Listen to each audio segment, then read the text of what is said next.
I am multi-topic talk. I bring you DC's The Penguin TV show 2024. I hope all of you will enjoy. This is my review. We will cover each single episode we had in this show that I adored. That's already a spoiler. This show is rock solid. It's top tier, one of the best thing I've seen. Playing on Crave and HBO Max. This is a sequel at some extent to the Batman TV show, or rewind, the Batman movie that came out in 2022. Even if it's a sequel, even if it's a building block on top of the Batman, you don't need to watch the Batman to watch the Penguin. This is the charm of that TV show. That TV show doesn't expect you to have seen the movie. It's still able to explain what happened in the movie that really matters and that will really impact the show. That's wonderful. I like it. Do that more often, Marvel. I don't want to see like 20 sequel to understand your thing. So the premise of the Penguin TV show is the rise to power of the Penguin. He want to be the kingpin. He want to control Gotham. So do others. That's the premise. It's more of a Sopranos than a Batman story. But who cares when it's good? Now I will make this clear. From now on, we go full on spoiler. Stick with me. Hi, Mhm. D-Lord. How are you today? Very good. Amazing. So, we are here to talk about the Penguin. What did you think of that TV show? We only got one season so far, but I want to hear your opinion on it. I actually really enjoyed it. Meant for almost 2 years. Fun fact about the series is actually supposed to be a fill in. Okay, first, well, they changed what it's going to be. It was supposed to be the premiere that's going to get you into Batman 2. They said it's going to be filler for possibly Batman 2, 3, between 2 and 3. Because Batman 2, or the Batman, it got a rewrite and it's supposed to actually fill in because a lot of stuff in Penguin, depending on how you want to go over it, is like Patrick didn't like it because he felt it felt too soprano-y, but it still had the DC thing with the Colin Farrell. And it's very much like if you follow the plot or you know the versions of the Penguin are different, the universe, because it's still set directly post the Batman. And the script has gone over.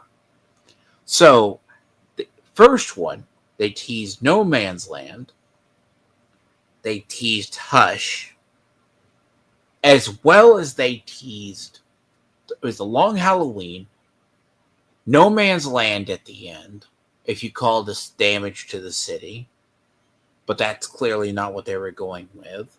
And the other one is Hush, but they don't have the Thomas Elliot.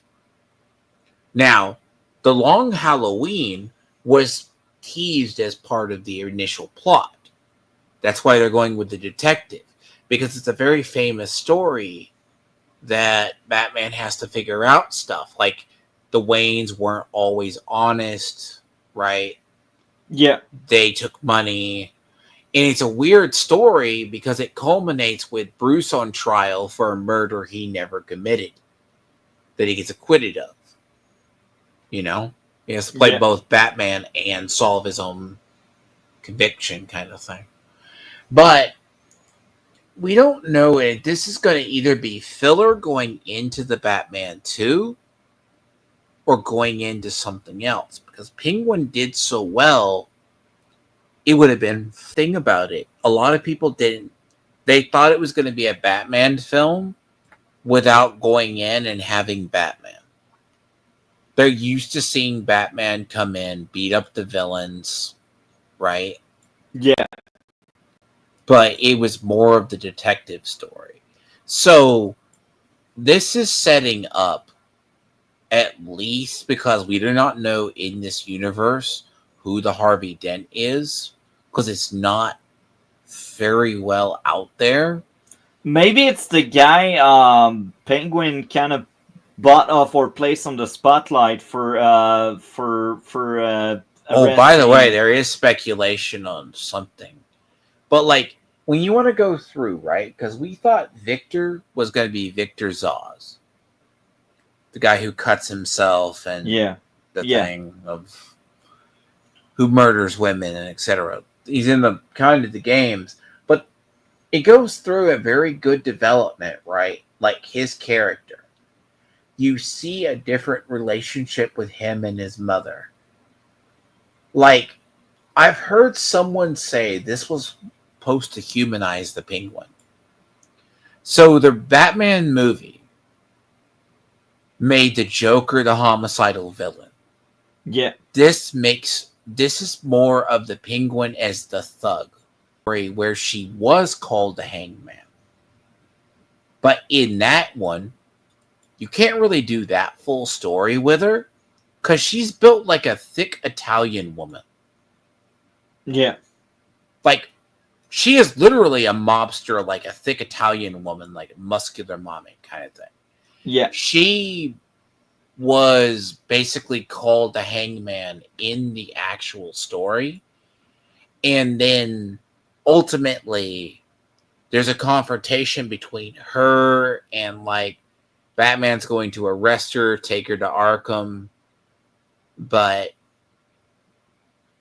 she like tries to double cross like some villains.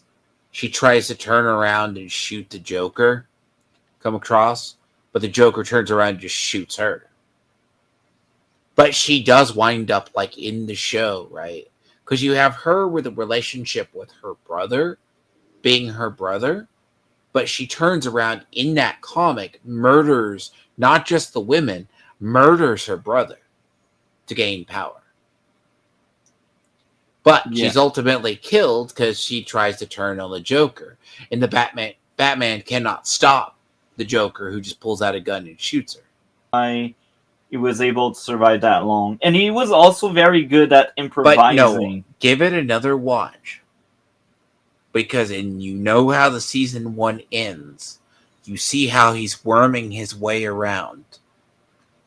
He played stupid through this. As you will miss stuff.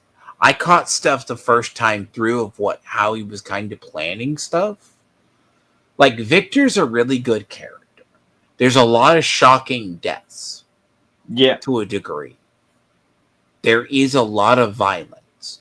This series is,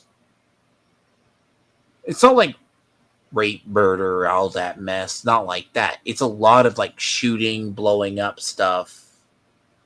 Like the beating whole, up beating up someone. pretty I much. think the Like, most brutal death was Penguin burning alive the Maronies. oh, the mother and The son. Yeah, Yeah, like that was brutal. the funny part about her is you wouldn't know who that is. Her, I knew her voice.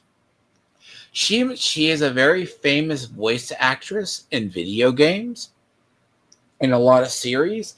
She was Lakshmi 2 in Destiny 2. Wow. That voice, you didn't know that, did you? She has a No. lot of VA work underneath her belt and other things. Because I'm like, when I first watched it, I'm like, that can't be Lakshmi 2.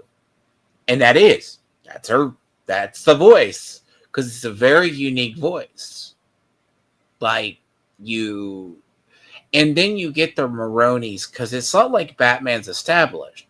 because there is a theory in this show. Reason why you don't see Batman.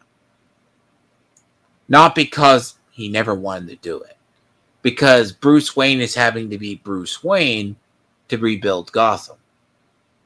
And I think another reason would be them focusing more on his Bruce persona in the sequel. So I feel like the city blowing up may have said, you know what, Batman is there to save lives, but he doesn't really show up that often anymore to fight crime itself. Maybe that's a thing. He wants to be more recognized as some kind of hero, I guess. But again, I feel like you don't really need the Batman anyway because Gotham No. looks kind of huge. So why would he always be in that specific place in town? No, you wouldn't always find him unless he's investigating something.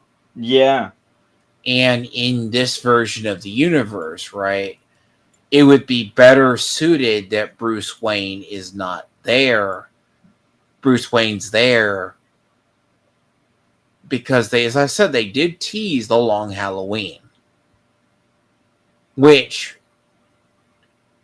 but the question is, would they ultimately do all the long Halloween story?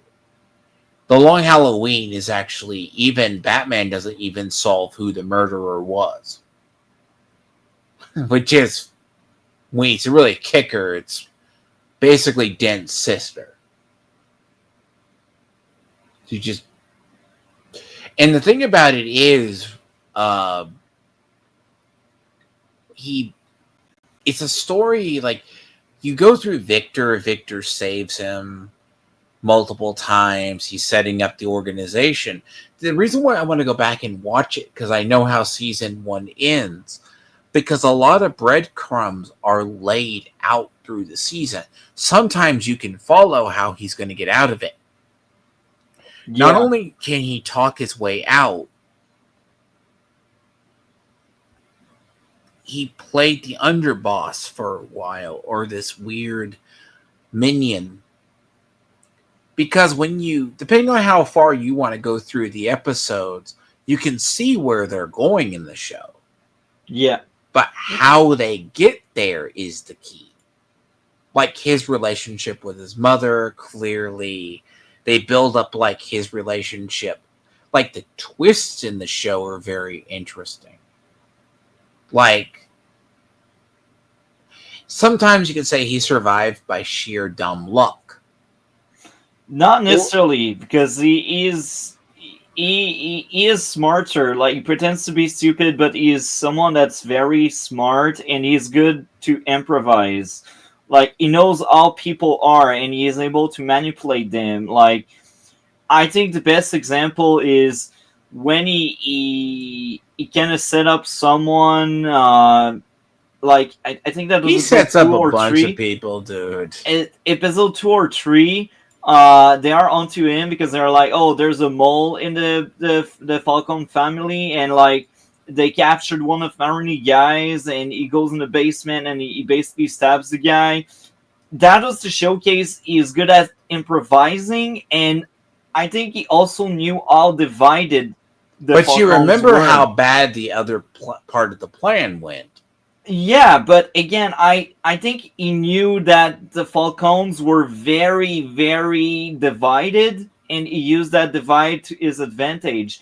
That's why he kind of misled them into doing stuff so people would be elsewhere than the basement. He was actually very clever. I I think it's really hard to poke hole in that sequence No, where he's he good where the only weird part about that sequence is Victor was supposed to, like that part where Victor was supposed to actually uh set up plant someone else. Yeah. the underboss, and he was basically supposed to set up the underboss as the person responsible for the, because the diamonds, right? Because clearly, like the series introduces the Penguin where he actually fucks up, where he's in the club, right? He shoots brothers because He shoots literally the head of the family, like over something. And as well as it's like, see, as I say, Patrick, who I want to do stuff with on my channel, but like he's always too busy, even though he likes She Hulk, he just didn't like the show because it was too soprano y. Like, you have the soprano element, but you also have the Penguin coming into his own. Yeah. Like, you know he's going to take over the family or take over whatever. We know, and if you know anything about early Batman, his early villains were the mob, Yeah. right? Yeah. And they do downplay in the series the violence and the drugs being going around the streets. Like, it's one of those things of it's a self-contained story. Now, when you want to get through the various episodes where he has to do the scheming, that's the thing. Like, I don't know, people who see it, like, it's a good show. Like, a lot of people, but the problem is, it's not like where, it has enough of the intrigue. By the way, okay, I'm going to ask you, how did you like the music that went with the show? That was a great music. I think it was well chosen to add some to elevate the product. I think it was solid, but I think as well that the Batman music was more memorable, but the Penguin still felt like it belonged. So again, the music I think was solid. The soundscape to the Yeah. you have the soundscape, you have the end themes, Yeah. and I think one of the few reasons why I remember so fondly of the Batman was the soundtrack, to be honest. Like I I remember a bit Batman Begins music, but only because I've seen that movie so many times and it was part of my childhood as well. Mhm. So like, but the Batman just had the strongest soundtrack, I think. But the Penguin might be a second or a third.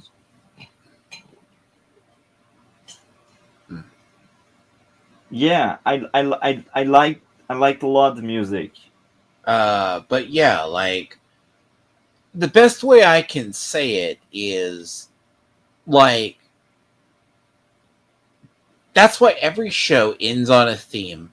It goes kind of with the show. Now, there's certain parts of the show that really well. Like, what's funny is you can kind of spot how stuff is going to happen, right? Like, Yeah, because it's well in written. what's funny is I'm trying to look up what was the viewing numbers for the success the show is getting praised. It only got 250 million views. Let 250,000 views. I'm very curious what the viewing was, but here's a trick. After the premiere, started off with 242. The season ended with 464. And it's rare the numbers increase. That means a lot of word to mouth came. And I will also add more to this. I think there's a bubble stream or a stream bubble or I can't I don't know how I should word it better, but It was only basically on Max though. It was really yeah, only on Max or yeah, streaming service. It had this. It's kind of like there's like series I like. It's like Spartacus, uh, the Spartacus series and Blood and Sand.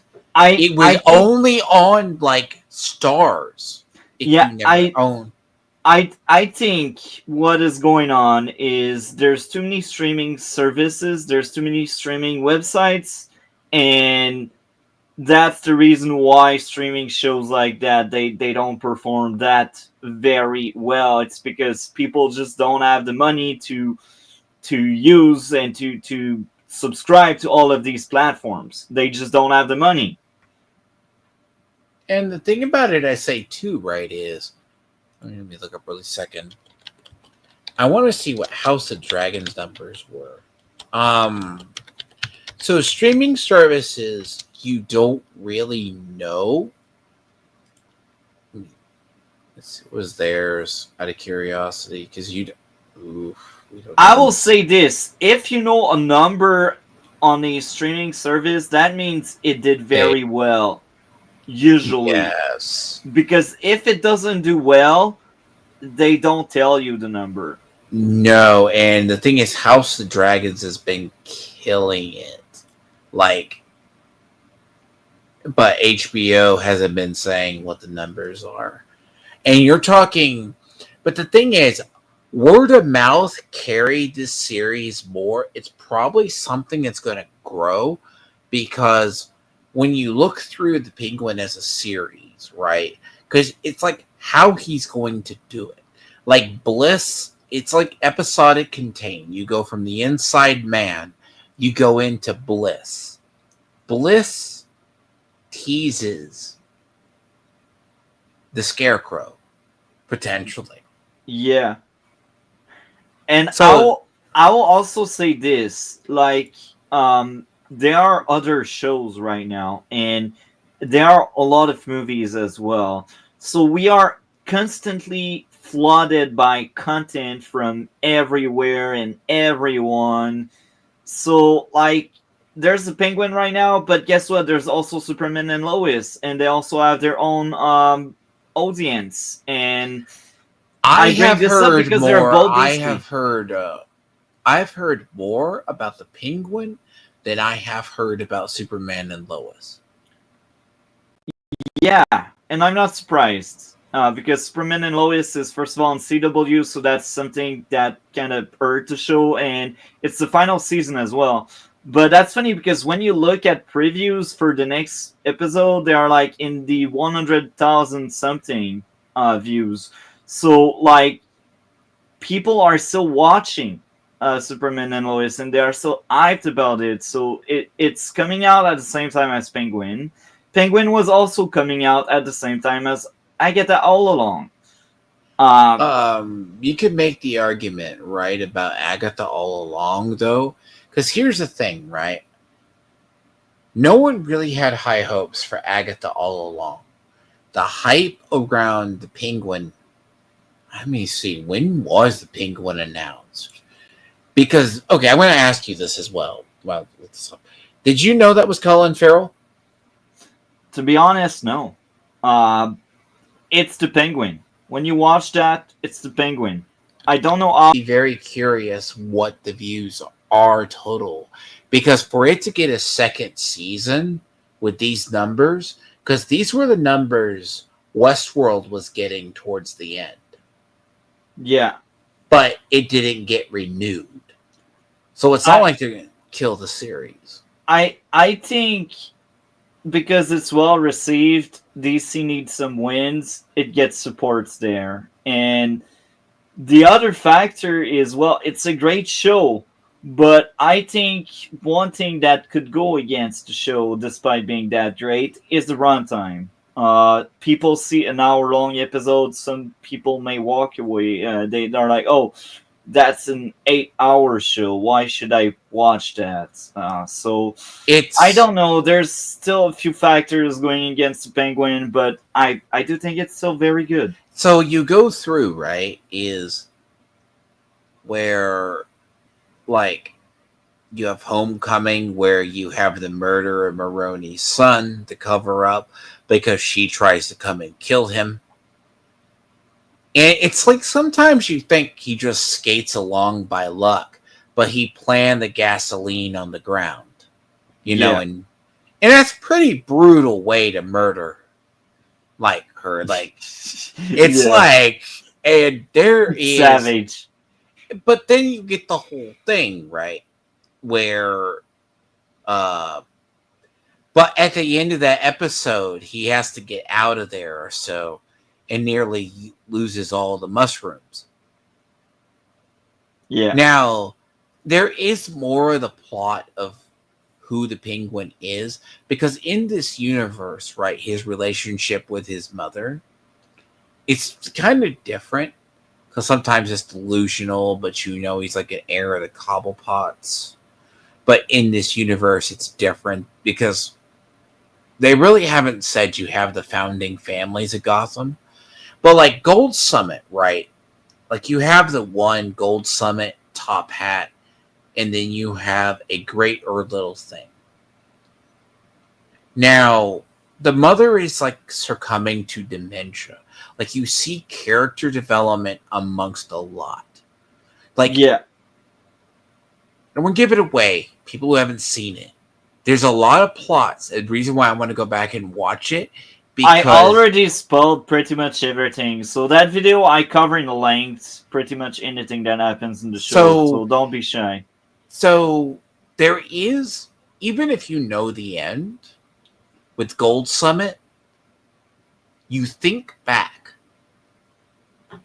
They actually have stuff that goes back. Some stuff seems accidental, like he planned it. Like in the final episode, right? When all the bosses turn on like him, they're like, "Oh, we're gonna go work with Sophia." He's like, "Okay." He convinced all the lieutenants to basically off the bosses. Yeah. And it happens entirely off screen.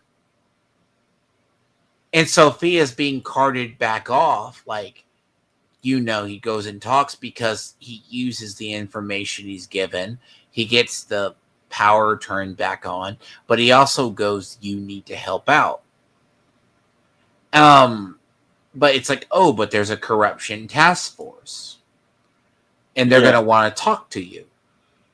But it's like, okay, part of it is that, but it's also he has the thing, and he goes, he's going to be looking at me. Okay, I'll be a squeaky clean whistle. You know, I'll clean up. But there's also the weird part where they get Francis like knows he murdered his brothers. Now that's a twist I did not expect. Yeah. You didn't expect that either. I did actually. That he murdered him somehow. Yeah. I kind of thought maybe, but I'm like, something bad, maybe. I'm like, oh, he's like directly responsible. I Like knew that it. I knew it because he knew what was going on, and the brothers were kind of jerks to him. So I think he found a way to justify himself, like ending his brother's life because he's like they were talking jerks. about killing them, or was it accidental, you think? At first I think that was an accident, but then I I think it was really in purpose when the mother was starting to worrying and he was saying, "No, everything's good. They will be back." I think at first that was an accident, but it turns out to be volunteered. It turns out to be like, oh yeah, I want that to happen. Actually, like I didn't plan them to go there. I didn't plan them to be jerks.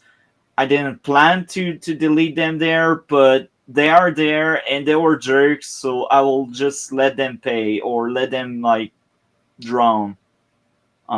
I think I that's what happened. I think the interpretation I get of that, I don't think he intended for that. I think he intended, but he didn't realize the rain they would potentially drown. No, he clearly, especially with Sophia story about the birds. Um, like she understands very much how people think and behave.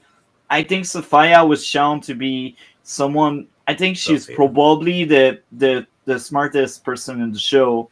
Uh, but she kind of went crazy when she blew up the city. But anyway, that's beside the point. But her story was basically, yeah, these birds they eat each other to get the love of one for themselves or some shit like that. I can't remember the exact story in detail, but she was basically telling, yeah, you just deleted your brothers because they were a competition for your mother's love.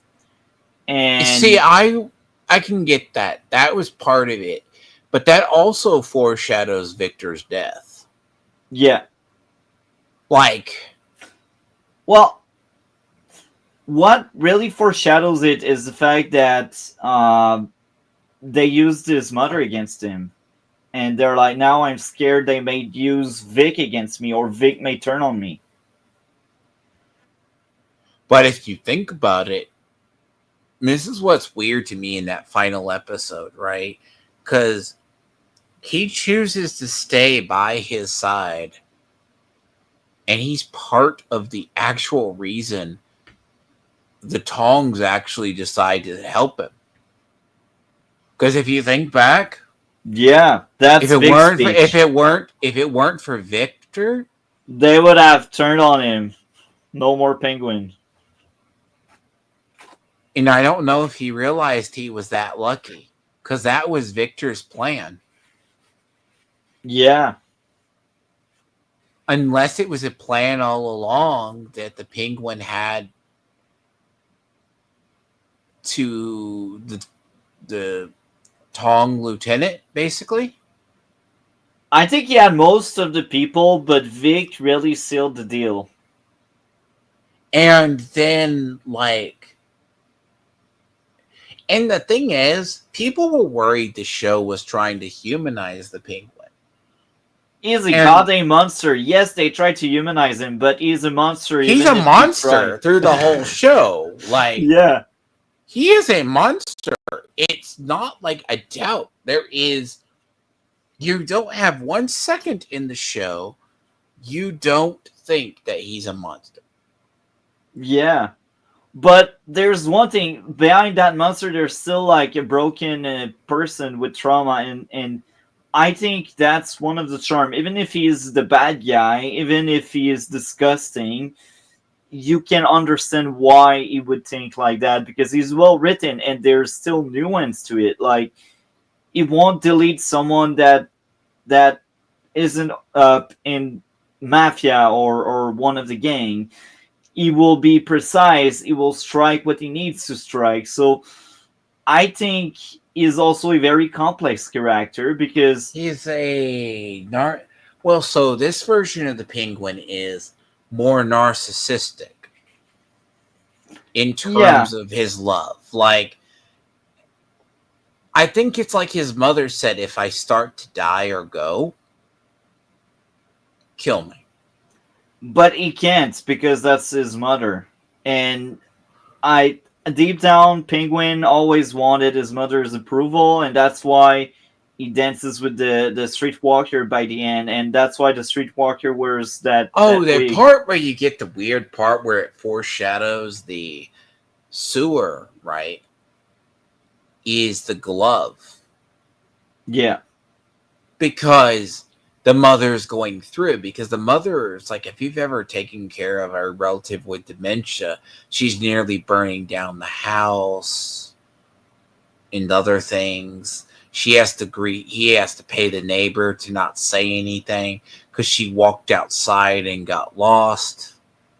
yeah, Like, I've dealt with a family member like that. Like, that's like the case. And he kept that, his mother's secret, so no one could get to him. But even by the end, it goes up to Sophia didn't see him coming. It's like, you were going to kill me, right? And it's either Victor, right? Because the finale, right, is good. Like, I'm like, even if this was a one and done series, it's self-condensed enough to work. and that there's the whole thing. Okay, do you know Clayface's real name? No, What the last name is? no, Karlov. What's Eve's last name? Karlov. Mm-hmm. But I forgot who is Eve. Eve's the prostitute. Oh, oh, She has many disguises. oh. Maybe she will be Clayface. Interesting. She may not be a monster, right? She has many disguises. Sophia even tells her, you know how to talk to people and manipulate people. You can bear many faces. You're I right. did not think about this until Blurred Without Fear brought this up. And I'm like, oh shit. They I don't also think. they also said that to foreshadow why Penguin is so attached to her, because Penguin can use her to basically emulate his mother. Um, he That was a basically weird. lives this fantasy of having his mother approval. In one of the last few scenes we have Oh, with you forget the part where with she Eve. literally goes crazy because she was going to pay the gangster to murder him. Yeah, And I really want. And it's one of those weird stories that it's like. But what the kicker is, it ends total with her doing that, trying to be normal with Oswald. And then you see the bat signal go off. Now, does this play into the Batman 2? We don't know until the official trailers drop and the things drop. Because this is what I'm saying earlier. Because if this is post the Batman, Bruce Wayne would be trying to do philanthropical efforts to rebuild the city. yeah. I think it's too close from the Batman actually, but yeah, that's what it would be doing. Because the Batman can't rebuild the city, he can deal with crime. So he needs to be Bruce Wayne. Yeah, But he also has to understand he needs to be kinder and gentler. But we don't know what the actual plot is. So the idea in a second season, because Shogun is getting in reality, it's not like I don't watch it. It's not like we really are, but I usually watch more than that than CW. But Penguin is good. Like yeah. the journey there and how he does it, because it ends with him cleaned up and basically like you don't know what's going to happen. You know, he doesn't really have a criminal. He might have a criminal empire. He might not. I mean, for I think God's sake, he will get it because he has a penthouse. So I do think he has a criminal empire. I just think it's funny that you go from the final episode where he survives barely being exploded underneath the ground, which blows up a subway. But oh yeah, no, it's just serious. It's pretty violent, right? But Now, enough of that tangent. I will ask you, what would be your favorite and least favorite episode in this first season? uh, all in all, I think I don't know. Some of it's slower. Like, see, that's a tough call with me because every episode builds on top of another, and the finale, parts of the finale hit weird with me. It's like I would have taken out Victor now, or Vic, basically, Yeah, but you have basically, I think parts of the finale don't hit well with me, weirdly enough. But if I have to say it, one of the better I like is probably the first episode. But some of them are. But when you realize it builds from start to finish, but some of the executions are weird, thinking about it. Because there are weaker episodes. Like the Gold Summit's definitely a weaker episode. It's probably one of the weaker episodes in the season. Parts of the finale are just show but don't tell. But I say the better is probably coupled as a mixture because it's really hard to tell with this series because without certain ones, you don't have the build up. Gold Summit is just a weird episode to me. Okay. The finale I liked because it is the execution. The first episode is by my far my favorite because it sets up perfectly the whole season and large part of the plot. Okay. Execution.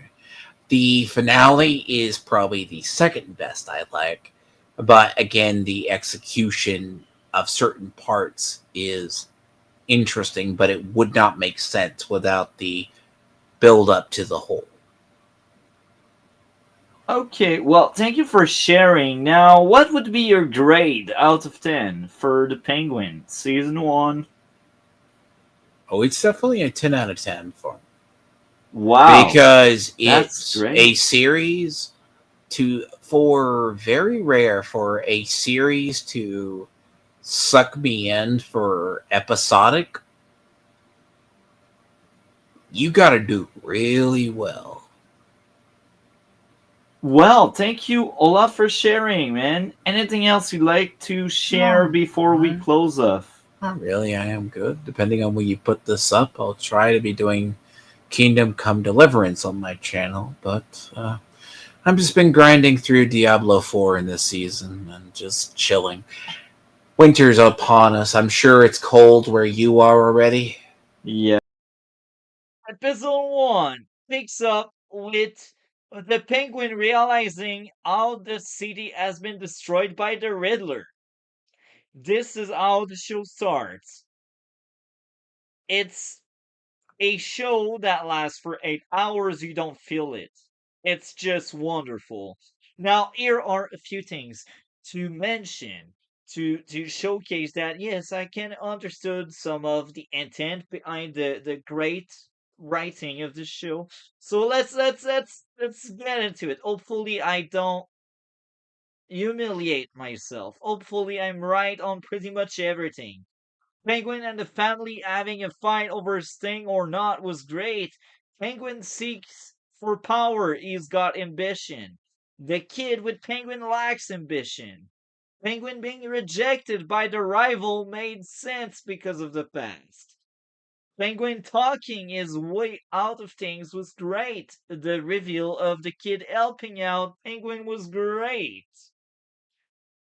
We are off a great start. I don't know how many times I will tell you it's great, but it's great. The Penguin is played by Colin Farrell, but like you don't recognize the guy. He's goddamn gangster. Like I don't know what kind of method acting he did, but he did right. Anyway, well shown how the first episode starts off right after Gotham blew up. Great music. The news feed was an amazing introduction to what's going on. Penguin and the kids meeting was interesting in the way it introduced both characters. Penguin losing his temper and shooting down the Kingpin was entertaining. Funny how Penguin terrified Vic. The city feeling like a character was great, funny exchanges by the fire with Vic. Victor is basically the sidekick of the Penguin in that movie. Or TV show, I should say.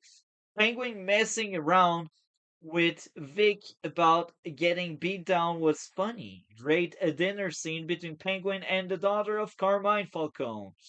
Um, the mother and Penguin talking made sense. Penguin mentioning Vic was cool. Penguin meeting her rival family to offer his service was great. Sophia going after Penguin was cool. The action and dark humor was great when the guy got hit by a bus. Violent. This TV show is violent. I will never say it enough. Again, I highly recommend you to watch. That was the spoilery part of the first episode. Let's get into episode 2 with more rewind, with more spoiler. I just realized I actually gave a 10 out of 10 to the first episode and I forgot to tell you. But here we are with episode 2. I have no issues whatsoever with episode 2. So that's another great hour of cinema. Pure cinema. Maybe I overhyped this show too much, but hey, that's all I felt. That show is wow. Wow. Um let's talk about some of the character trait and some of the story beats. Greatly acted scene where there's probably a divide shown between Sophia and the boss. Vic being shy made sense and was well shown, with him being uncomfortable when flirting. Flirting? Yeah, flirting. Wow. Okay. Well shown how Sophia does self-inflicted injuries. Another great instance of Penguin getting out of trouble by speaking, him showing the picture to the Falcons while they are about to end his life. Penguin using the distrust of the Falcon to turn them against each other was great. The Penguin giving a knife to push the suspicions into someone else was greatly executed. Sophia getting growth into wanting to work with Penguin made sense. Vic not being able to keep up was well shown. He was stressed out. He was like, am I in the right thing? Am I doing the right thing? No, you're doing the wrong thing and you know it, but you still do it. That's a kid for you. It's Vic, basically. Vic adds some amazing growth. There's a segment later in this current video where we just talk about Vic because he is a character of its own. This show is peak characterization. Peak! I said it, peak. Some of your flaws will become strength. Some of the things I did like the Falcon being reactionary to the betrayal made sense. The action was great. The Maroni giving up to Oswald was going all into the gang war was cool. The Penguin trying to manipulate Sophia was great. Sophia using a corrupt cop to find the mole made sense. The mother having dementia did it hard as we see Penguin paying off the landlord to make sure she's taken care of. Penguin being forced to improvise in many instances was great. Again, this episode was amazing. It was better than the first one, but it was very close. It came very close. 10 out of 10. Both. That's all I felt. Good job, guys. Keep doing good work, Matt Reeves. Now let's get into the third episode. Another banger, as they call it. I enjoyed it so much. Good job, everyone. Um, So yeah, let's talk about some of the story beats again. The flood ending the kids' parent lives was so sad and a great origin story. The kid being a bad liar was well shown. Victor having a new dilemma with either staying to get money or leaving with the girl he loves. The kid realizing he will get deleted if he leaves made sense. Penguin saying the world isn't for honest people feel accurate in both Gotham and the real world, making that speech very relatable. Penguin manipulating everyone, especially during the blackmailing scene with Vinny, made sense and was well executed. Sophia being Penguin's boss was well told and shown for now. The message about how society is dark, that was cool. The darkness of society causing addiction was also great. These are amazing teams. The kid choosing willingly to stay was great growth. Well, the kid is Vic, obviously. Penguin finally being honest about caring about Sophia was great. As much as Penguin lies almost all the time, that scene felt real. Like he did care about Sophia, but there's part of him that's kind of jealous because he's like, oh, she had everything I don't have.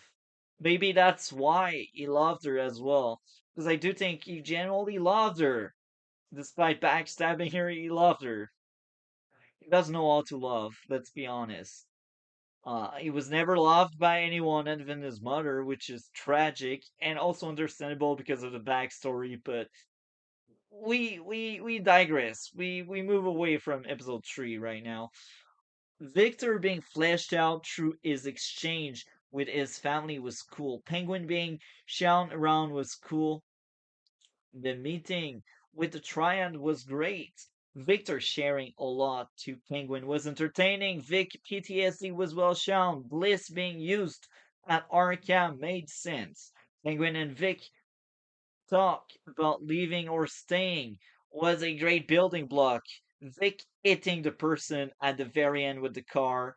That was violent, I swear. This episode was a 10 out of 10. I liked it. Good job, folks. You did it right for the third hour in a row. 3 hours went by like that. I snapped. Thanos came in.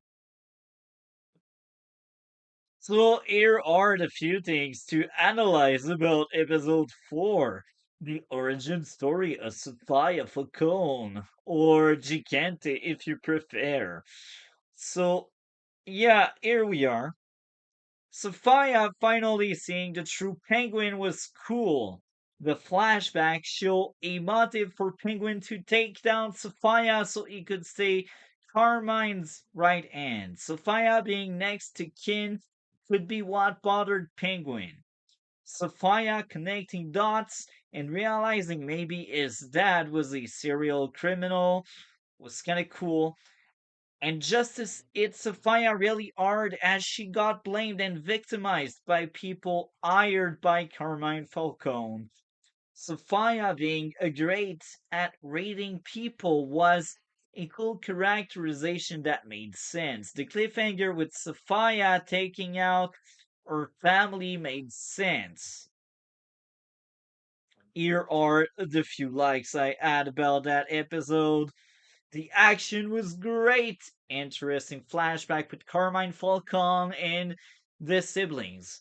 Carmine Falcone turning against his daughter to protect himself made sense. It was cool to have a brother being fleshed out better through this episode. The music and sound effects were solid. Arkham feeling like a character was great. Sophia getting beat down was tragic, especially because she didn't do it. The doctor not trusting Sophia made sense. The doctors trying to break Sophia was tragic. One of the doctors questioning if Sophia could delete people or not made sense. Corruption blocking Sophia in jail made sense. Arkham breaking apart was tragic. Or I should say, Arkham breaking apart Sophia was tragic and sad. So, if Sophia is a villain, it's because of her dad. If Sophia is a villain, it's because Arkham. It's interesting. If Penguin is the bad guy, it's because he didn't really have a dad, and he was pretty self-centered, and he was a piece of shit toward his brothers and siblings, making his mother hate him. That's a very dark and family heavy TV show, I must admit. Penguin is just a masterpiece. 4 hour in, I wanted more. But I got the job, so I needed to leave and took a break until episode 5. When I had the time, I was so pleased. I was like, hell yeah, I'm back in that amazing universe. Character. Yeah, it looks fun. Teacher Nanny. And we are out. I agree. How are you today? Oh, I'm doing awesome. Talking about some good shows. Always a good thing. Excited to be here. Hell yeah. Today we talk about the penguin, and I can tell this already. It's my favorite TV show that came out this year. And I'm excited to hear your take on the show. So what did you think of the Penguin? Well, it was not my favorite TV show of the year, but it's up there. It's another one of those that it's like I didn't know that I needed, and I didn't think I wanted to see. So I guess I have to start with the Batman. I'm not the biggest fan of that movie. I don't hate it by any means, but it's a lot of really slow Nirvana songs. That's really kind of what I remember from that one. And then Catwoman with a really bad mask. I mean, come on, it's Catwoman. Give her an iconic mask. Uh, but there's a bunch of kind of cool things that they were doing with that film. I liked how stylized it was. I guess I just wasn't the biggest fan of Pattinson as the Bat. And, with him supposed to be like the greatest detective, I wanted him to actually do some detecting, which it feels like everything that he stumbles across, he literally just stumbles across the answer. He doesn't use detective work to come to any sort of answers or anything in that one. But that being said, there's still some really interesting things they're doing with that world. I kind of liked that take on the Riddler character. I kind of liked their take on the Penguin, but there was a lot of criticism that was kind of happening during that time. First off, nobody knew that was really Colin Farrell, and then once it was kind of spreading around, that kind of became a big thing. Like, did you know who that was? Under all those prosthetics, that was Colin Farrell, and it's like, oh, really? He does kind of meld into that character. I didn't see Colin Farrell doing an accent inside of this makeup. I did see it as just a Tony Soprano type character, but there was a lot of criticism that like, hey, that is not Penguin. Penguin's supposed to be like the king of some enterprise. He's not just supposed to be some underling, some enforcer for the mob. He's supposed to actually be running his outfit. He's supposed to be a boss of some kind. And I think all of that criticism is fair. It's just not necessarily where he was at that point in time. So now we get the story of what would get him to be the boss in this power vacuum that's created from the events of the Batman. So with me not being the biggest fan of the Batman, I wasn't super excited going into this. It was kind of like, okay, the Penguin, he's kind of a goofy character. I don't know if they can live up to, Danny DeVito's crazy portrayal in the Tim Burton film. But yes, this is a really interesting, gritty, more down to earth portrayal of what would create something like this Oz character. A kingpin that is unfortunately referred to as the Penguin, much to his dismay. Yeah, sorry to just interrupt this, but you brought the Danny DeVito. I'm wondering, did you watch the Gotham TV show? Yeah, I haven't seen everything in it. I know the character that was supposed to be the Penguin there. I'm not super into that portrayal of it either. Burgess Meredith was pretty awesome way back in the day as the '60s Penguin, but I don't know. He always just seemed like a second-rate villain to me. Where this portrayal of him actually makes him seem like a formidable foe. It actually makes him seem like he's dangerous. Where before it's just kind of like, okay, so it's the dude who quacks and has like a cigarette holder and a umbrella. Like, come on. But he again seemed really dangerous in the Tim Burton version. He's this guy who lives in the sewers who is not unwilling to bite people's noses. It's kind of creepy. I liked it. I would have been scared of that character. And, I'm scared of this portrayal of him as well. Colin Farrell's version of Oz. So I wasn't super into this going in. It was kind of like, okay, we just got kind of a gritty portrayal of a more grounded version of a villain. And it was a huge failure, at least box office wise. I think artistically, Joker Folie à Deux was quite an accomplishment. It's unappreciated in its time, but it could be done wrong so many ways. A kind of grounded, more real life version of a villain's origin story. And I think what we got in Penguin is exactly what people wanted in Joker Folie à Deux. They want to see, okay, how does this character in that world actually rise up and kind of show a gritty, more realistic portrayal of that. Sadly, that isn't what Todd Phillips was trying to do with Folie à Deux. He wanted to make it not in a superhero world at all. And man, you can see how much people are embracing it when you do have that element in there. There are no kind of superpowers shown in this show, but it is still related to that world. It is still very much in a superhero world where Todd Phillips was going a different route. It seemed like at the end of that first one, he was kind of sitting on the fence where it could have been, now you plug whatever iteration of Batman into this that you want to, but he chose definitively on that second one that no, there are no superheroes in here. And I don't think that's what people want out of superhero IP, is the lack of superheroes. So it was a huge gamble, where this one is leaning into it. You don't actually see the Batman in any of this, but it is directly that character from that first movie, and it is directly going to tie into the next one. It even leaves some Easter eggs as to what the possible villain of the next movie is going to be. And I think it pretty definitively shows which one it's going to be, and I'm kind of excited for that. I think we might even know the character, or at least know one of his associates based off of this. But I thought it was really cool. So episode 1, After Hours, it takes place 1 week after the assassination of Falcone and after the seawall collapse from the Batman. So it kind of shows the aftermath of how, the upper class was really not affected by this, but the lower class was really devastated completely by the aftermath of this.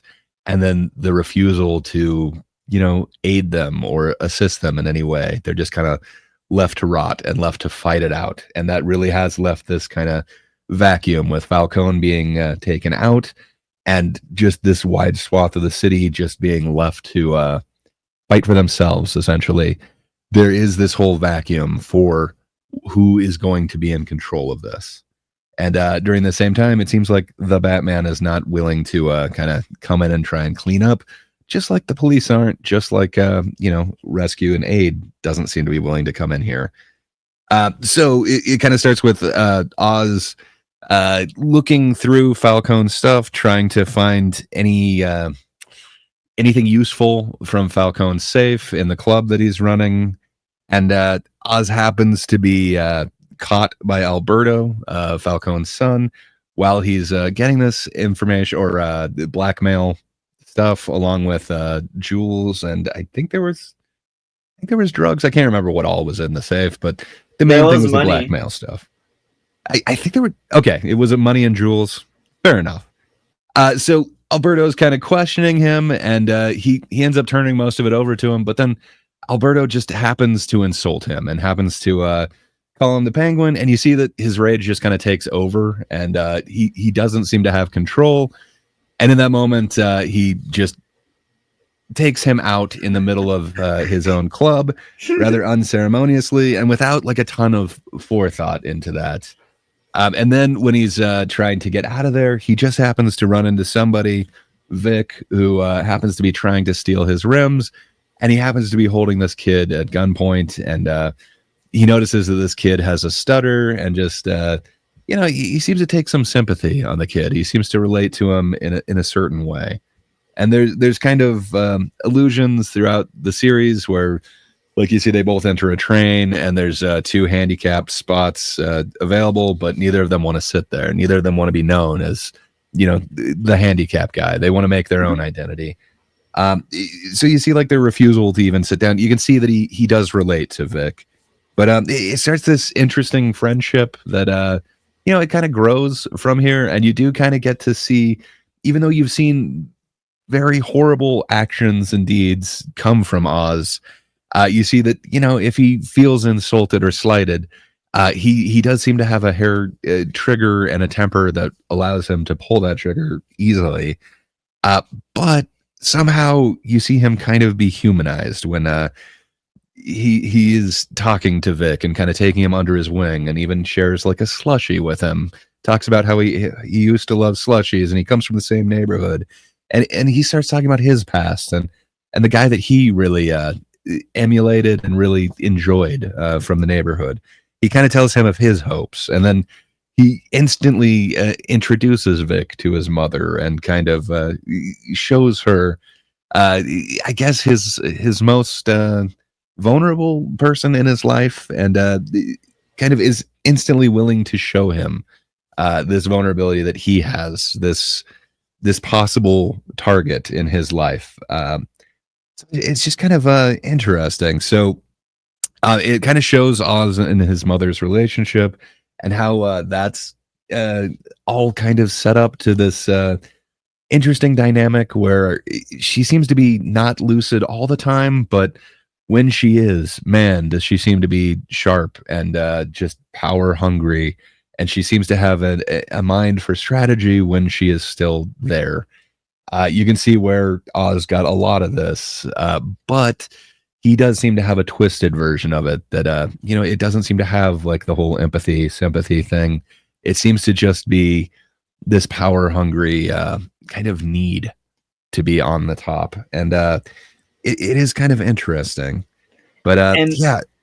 uh, Oh, sorry, go right another ahead.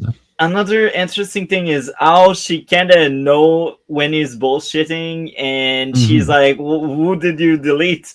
Who did you Uh-huh. end? What happened?" And like she knows, but like again, she's not always lucid. But when she is, she's goddamn Yeah. clever. Yes.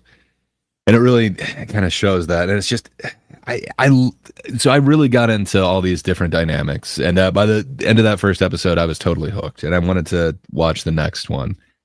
This was one that I unfortunately had to watch week to week. I kind of hate doing that. I like having them banked up and then I'm able to kind of, watch it like a movie or whatever. But man, this was one of them. The second the episode was over, it's like, great. Now I got to wait a week.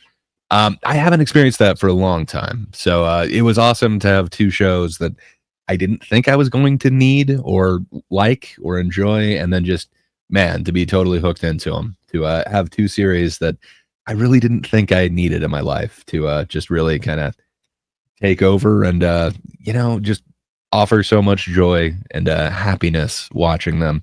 Man, good times because there's been a lot of shows that I've really hated recently.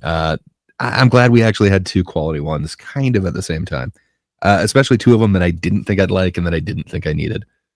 But yeah, there is. So I think we're almost at the end of that first one. Oz is kind of suspected in Alberto's disappearance. So Oz starts to kind of plot his rise to take over the trade.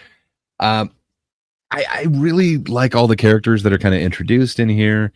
And there's a couple of characters that got replaced from the movie. There's a couple of them that get more fleshed out in this one. But man, I really dig this whole series. The cast that they have is amazing. Colin Farrell just completely he just melts into this character. I can't get any bit of Colin Farrell from this. He seems to be this Oz character completely. He just is Oz Cobb in this.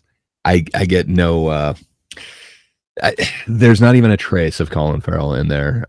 I guess he had to sit through. I think they said it was about 4.5 hours of makeup every day to get into this character, and then by the end of it, I think they said that they had it down to like 2 hours.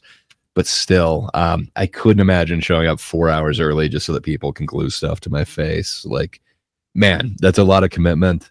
I originally in the beginning was just, why didn't they hire like a Gandolfini type? I don't think you're too familiar with The Sopranos, but this definitely has a lot of Sopranos vibes going to it, and especially a lot of Tony Soprano vibes for the Oz character.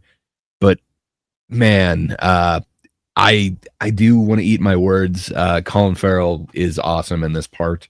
I can definitely see why they gave it to an actor like him, and just, man, he's able to completely embody this character and just his entire voice, his entire walk, just everything is not Colin Farrell. It really is this Oz character, which is awesome. And at no point in this series did I hear him like slip. Did I hear, his actual accent come through or anything like that?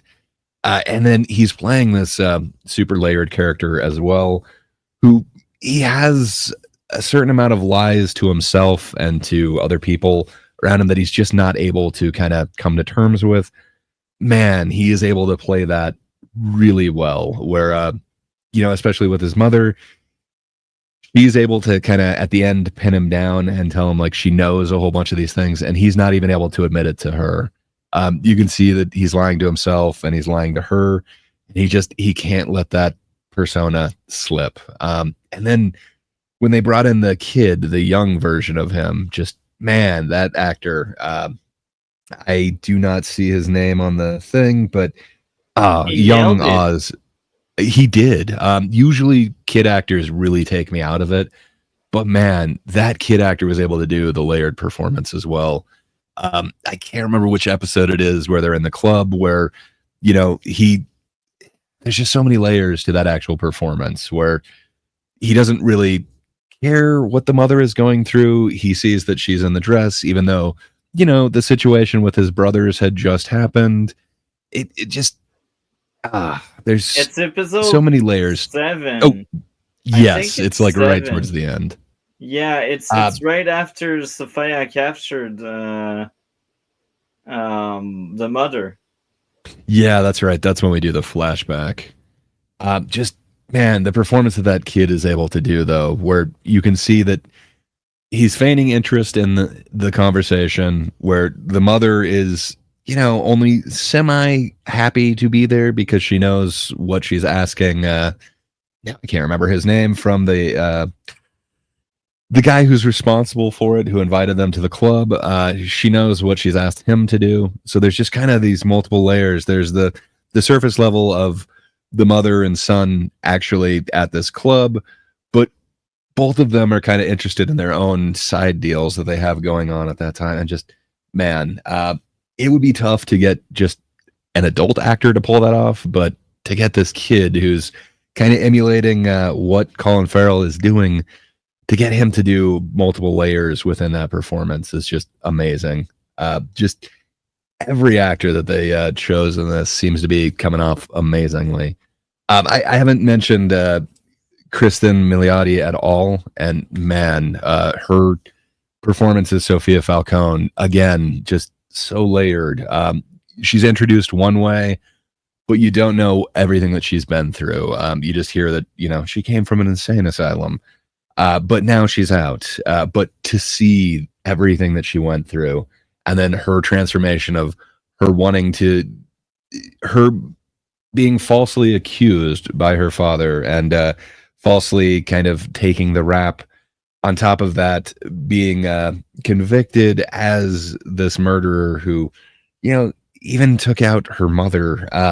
It's just, there's so many layers to this, so that when she gets out of Arkham, you can understand why she's so willing to kind of burn down the Falcones, and she wants to take her mother's maiden name instead. You can see why she's so willing to kind of get rid of that legacy, and why she would be willing to essentially sell off everything, get rid of every one of the Falcones, and just kind of start anew. Man, her performance is just amazing. Every time I see her in something, she is usually better than the material she's given. I'm glad that she actually was given something that's a bit meatier. And then, with her getting the moniker of the Hangman and that whole, the scars on her neck, the way that that character kind of tries to hide them and then is willing to kind of show them off. There's another layer to her performance in there. Just, man, it's a great performance. The kid that plays Vic, Renzi Feliz, is just awesome. You can totally understand the spot that he's put in, why he would be willing to kind of give up his potential old life for this new life, and why he would be so committed to someone like Oz. And just, yeah, it is a tragic downfall for that character. And then almost everybody else in here is just amazing. I love Clancy Brown as Salvatore Morone. It's just awesome to see that they actually put somebody with the gravitas of like Clancy Brown in as this rival. Just man, I love all the actors that they were able to bring in here. But yeah, even the Doctor Julian Rush, Theo Rossi, he also has this super kind of layered performance where you don't quite understand exactly how much he's into the Sophia character. You understand that he was the doctor at the asylum, but he seems to be willing to give up that job to be around her, to possibly be part of this new empire. And it's funny because that guy is always the sidekick of the bad girl. Like he was in Luke Cage as well. In case you forgot, he was like the sidekick of the bad girl in Luke Cage. I can't remember her name. Like the villain from season 1, I believe. Do you Yeah, remember? I I do, but it's been a while since I've watched Luke Cage. But yeah, that dude is awesome. Yeah, it looks like he played Herman Shades Alvarez in that Yeah. one. But yeah, that dude is awesome. I really dig his performance in there too. And then I'm not sure if he's going to be a big part of the next movie, but it looked like on his desk there were definitely some Easter eggs for what the next villain or what I think the next villain is going to be. Did you I notice the fun stuff on his desk at all? no, but I did hear about people speculating and saying maybe it was Dr. Crane or some shit like that in the future. Yes. So I'm not sure if he would be Dr. Crane or if he would possibly be an associate of Dr. Crane. But yeah, essentially, in the comics, what they've done is the guy has a needle glove, and that's how he's able to kind of get the toxin into people. And then we've got this new substance, Bliss. And then they talked about how they were using Bliss to experiment on the patients at Arkham Asylum. They had already mentioned that in this one. Perhaps there's a stronger version of Bliss that could be used. And then a couple different times he used his actual like doctor training to do EMDR, the rapid eye. I forget exactly what it stands for, but it's a type of therapy where light is moved rapidly and it gives you rapid eye movement. And then you're able to kind of more vividly live out some of your trauma and deal with it that way. That in combination with that bliss, that might create a whole world of hallucinations, which Dr. Crane might be somewhat into. So yeah, there's a needle glove on his desk. There is what appears to be a glove with 5 needles sticking off of it, which is kind of what that character uses now. And then there's also a mask that looks like it has a sickle on the top of it on the other side of his desk, which if that's not alluding to who the next villain is going to be, I guess it's just a fun Easter egg in there for essentially a character that probably would be in this world. So I'm not sure if it's an associate of his or if Dr. Julian Rush would end up being this doctor going forward. But yeah, it definitely has me excited to find out if that's the way that they're going with that. I think there's kind of a down to earth, more grounded version of that you could do, especially with the introduction of this bliss thing and with him being, a therapist who is using this rapid eye movement to get people to kind of relive their trauma. It feels like that's very similar to some things that have happened to residents of Gotham. So I don't know. I kind of hope that's where they're going, and if so, I think they really could use Theo Rossi. I think he's a good enough actor that he could end up playing, one of these kind of more cartoonish bads, but kind of more a grounded version of it. So I'm kind of looking forward to that. And then, there's just a bunch of other interesting performances throughout this entire thing. But man, just I didn't think I needed this show. I didn't think the show was going to be for me. I heard it was kind of like The Sopranos, and it's like there's no way this would be on par with it. But man, this is definitely my favorite superhero version of gangsters, if you will. I really dig this. I wasn't anticipating liking it as much as I am, but it feels like this is an actual world that's well lived in and very dirty, especially after this flood. And just you can understand how this kind of power vacuum and gang warfare would kind of happen. And I think it's definitely going to lead to where we're going to start off the next movie in a very fun way. I know that this became very successful in the end. I really, really hope that they don't jump on the bandwagon of making a second season because from everything that I heard, Colin Farrell was saying this is a one-off thing. There isn't going to be a second season. This is just to get my character from where he ends in the movie to where he's going to begin in the next movie. I hope they stick with that. I really hope that they don't just bust out another season of this. I think with this being one and done, it is amazing and it sets up a whole bunch of different things. For instance, we still have Sophia somewhat in play, and we just had a surprising bit of information go to her where, we find out that she's related, or she finds out that she's related to a character that we were introduced to in the movie. So I really want to see where that's going to kind of fall down. Like, is Selena possibly going to look to team up with her? Or is it just a piece of information that she wants? So I have no idea where the next movie is going to go, but I'm actually interested in it now. Having watched the previous movie, I was like, yeah, it's okay. I'll probably wait till the next one's on streaming and then I'll check it out. But I don't have a huge desire to see it in theaters. I gotta say, this has completely changed that for me. Now I'm really excited to see where they're going to go with it. Unfortunately, I think it's like 2 years away, so Yeah, it's going to be quite some time before we. As of right now, it's set to October 3rd, 2026. Yeah, so I got some more time to lose this anticipation for it. But as of right now, I'm way more excited to see the movie than I was prior to watching this show. I think it does exactly what the show is supposed to do. I really hope they don't screw it up by doing a second season. For me, this is just perfect one and done.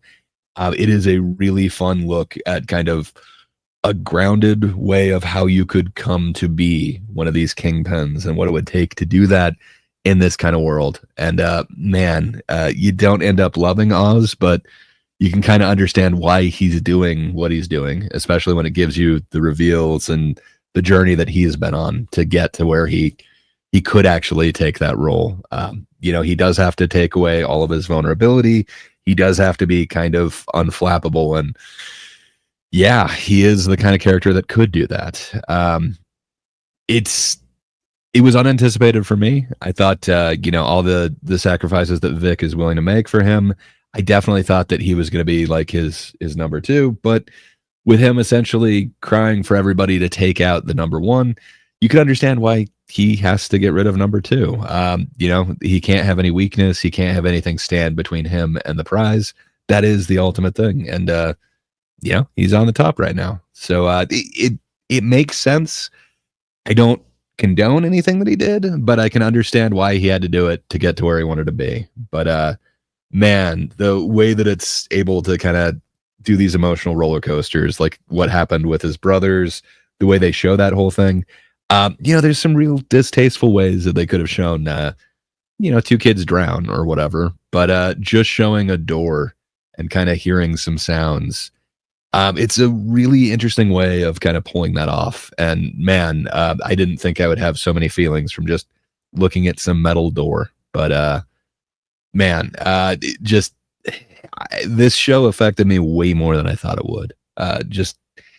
I'm very glad that you were definitely one of the people that was pushing me to watch this, but I think Tiamat was the other one really pushing me to watch the show. It's like, fine, I'll check it out. I didn't really like the Batman, so I was going to wait for it to all be banked up. But man, I got to say, this show was a huge surprise to me and a very positive surprise, which are few and far between. But the show I didn't think I needed, and I'm very glad I got. It actually has me excited for the next Batman. I think that was the point of the show. What would be your grade out of 10? That's a good question. I think based off the character work and everything, I think I'd go like 8. There's a couple episodes that I feel like they could have gone a little bit faster. I think we could have gotten to a little bit of the backstory a little bit quicker. But the episodes that hit, I think it would have far more 10s for me than a lot of other shows. There's a couple of them that, I don't know. I guess I just wanted to move a little bit faster. So overall, I'm kind of left with an 8. but it's an amazing show. It definitely has me wanting to take a look back at the Batman, which I haven't had any desire to watch that again up until now. So good on them. Sometime in the next 2 years, I will watch that before I watch the next The Batman too. That's amazing. Do you want to add anything? Um, I feel like I didn't talk about like any of the actual yes film parts of this, but yeah, I thought the visuals were pretty cool. I like the way that they're able to make this world seem very gritty and dirty. It feels very much in the vein of the Batman, but I don't know. It's kind of its own world. It doesn't seem to have that same kind of amber tone that was really prevalent in the Batman. It's kind of its own. I don't know. It feels like it's almost like a grayer tone to me visually. But yeah, I really dig the way that they're able to do a lot of the composition of the shots. There are a lot of them that are very similar, especially in the start of the first episode. There's a lot of them that are kind of similar to the way the Batman ends. There's a lot of shots of like the mayor, and there's another shot of Oz as well that are a little bit different. But man, I kind of dig what they were able to do. That's the important part. And then the overall direction and vision on this, I think. Sorry, my dog is barking. One second. So the dog in the background is a Yeah, character, just like Arkham Asylum. he should be over now. It feels like the director really had a cohesive vision on this, which is awesome. It feels like they were really able to put this together. They had the entire arc of the season. I think they really had the idea on when to actually drop the information to kind of make these reveals that really kind of worked out. It's not like the previous show that we talked about where the reveal completely recontextualizes everything, but with these little reveals, you understand more and more of what would lead Oz to really crave this power, what would lead him to make the decisions he does in this final one, and why he kind of has to go the route that he is. But man, the acting in this is just amazing. Performances, the chemistry, just the range of all of these actors. It's really amazing. And then the production design, I really like the sets in these. This world feels lived in. It doesn't feel sterile. It doesn't feel like it's just a whole bunch of people on green screens, which is awesome.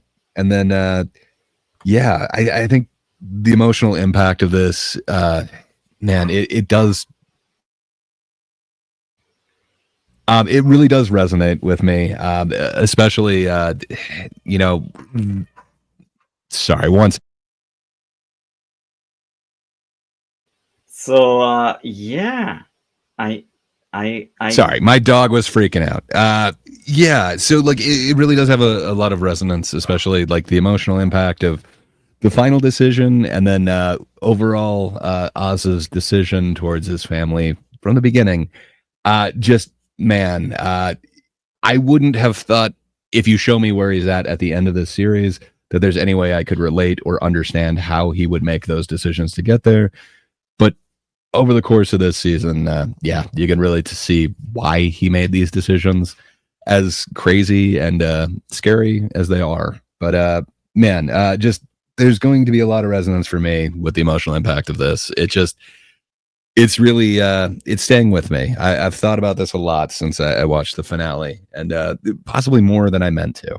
But yeah, it actually has me excited for this next movie 2 years away. So looking forward to it. thank you a lot for sharing, man. I guess we are out now. Sweet. You got golden when episode 5 hits. Sophia Falcon is fleshed out. Penguin is somewhat fleshed out, but I think later episodes do a better job at doing it. Vic is clearly fleshed out as well. We got the story beats, his character arc. So let's just speak about that now. Um, Despite being the weakest episode, it had a top tier moment: Penguin burning two Moronies alive, and Sophia ending Vinny's life. That was dark and violent and brutal. Vic got a lot of growth by taking down the sun. Sophia out for vengeance for Penguin was great. That was like really dark. I think that was the episode where Vic shot someone. Yeah, the music was cool. The criminal seeing Vic and the mother added more tension. Sophia shooting Vinny made sense. Sophia becoming queen of the Falcon felt earned. The Maroni escaping jail was great. Penguin burning the Maronis alive was violent. The mother being so confused she mixed up Penguin and Vic was so tragic. Great music. Vic accepting to take care of Penguin's mother was cool. Sophia trying to get the money was great. Penguin paying off cops was cool. The cops' investigation was entertaining. Penguins and the others going after Maroni was cool. That episode was another 10 out of 10, just like episode 4. Like so far, we got 5 episodes and they're all 10 out of 10 because I got no issues. I I was at the edge of my seat and episode 6 rewind, same feeling. Same. That's a masterpiece. Congrats, Matt Reeves and your team. Episode 6, a great follow-up to 5, 4, and downward.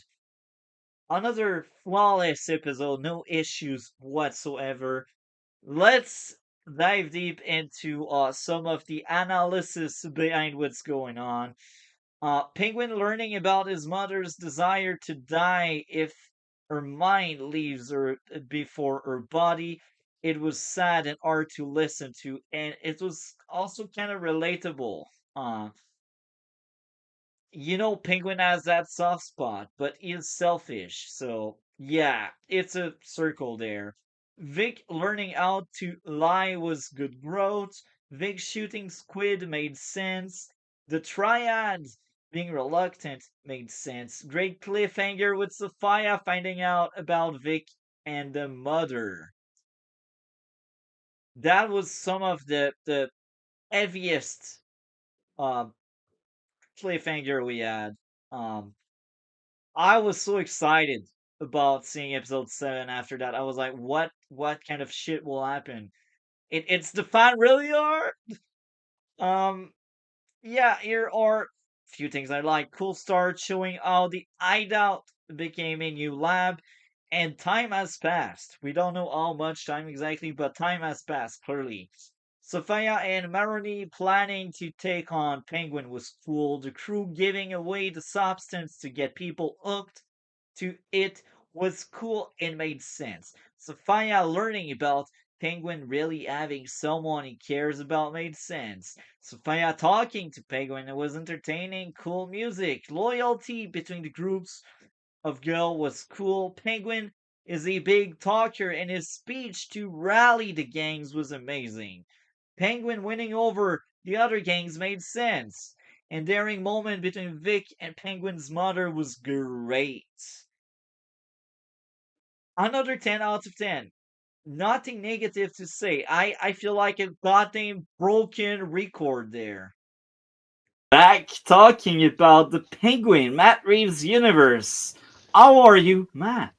Oh, I'm feel great, and I'm so excited to talk about this so great TV show, the Penguin.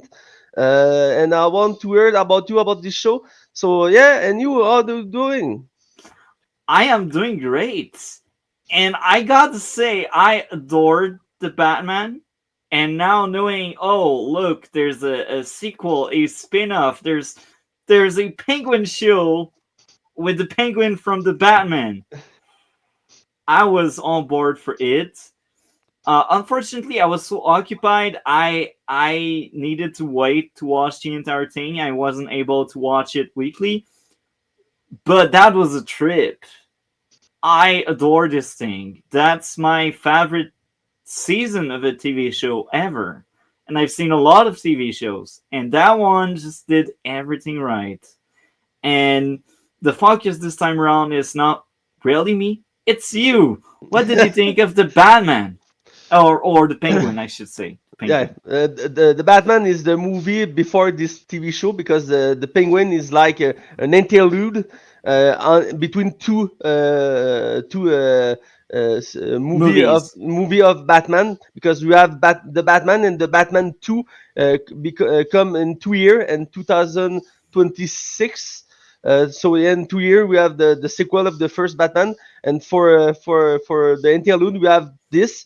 And the best we need, Matt Reeves have many TV show ID, but when Jim Gunn come to the head to the DC, he cancel all DC project, and the only survive is the Penguin.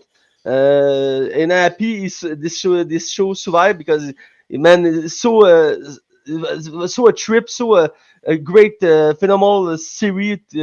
And all the quality you can say about this, the Penguin is one of the best superhero TV show I see, and I see so many of them past so many years.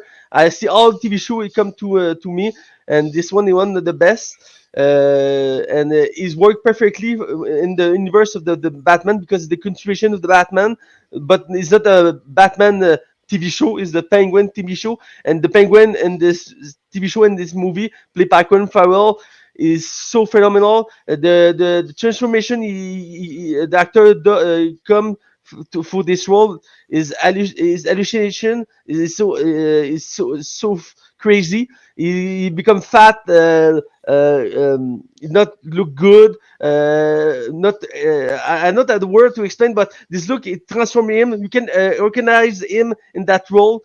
I see many people say, "Hey, this is Colin Farrell in Penguin." I would and say, "Yes, it's him."